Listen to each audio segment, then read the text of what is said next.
इसमें एक मशहूर है, अब वो नाम मैं नहीं लूंगा तो समझा नहीं सकूंगा, वो जिसको आप आंडू बोलते हैं, तो कुछ वो होता है इसी वजह से बोलते हैं ना, तो वो चीज जो है ये आपके यहाँ बिकती है, आपके यहाँ बिकती है, और इसका खाना हराम है।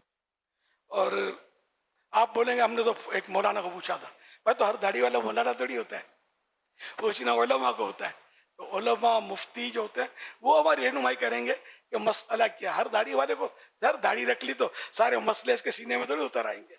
ये कट्टा कट के नाम पर भी होटलों में चल रहे होते हैं, बाज होटलों में वो कट कट कट कट बजा रहे होते हैं, ये चीज़ भी होती है। और जनाब वो कलेजी तो दिल, ये अच्छी चीज़ें सब मिक्स करके या अलग अलग डिशें बनाकर ये बेच रहे होते हैं। अवाम भोले भाले इनको नहीं पता होता, ये सीखना चाहिए सबको। तो ये खाना भी गुनाह है और इसको बेचा भी ना जाए। ओजड़ी, ओजड़ी बड़े शौक से खाई जाती है, ये ओजड़ी खाना भी हराम है, नाजायज और गुनाह है।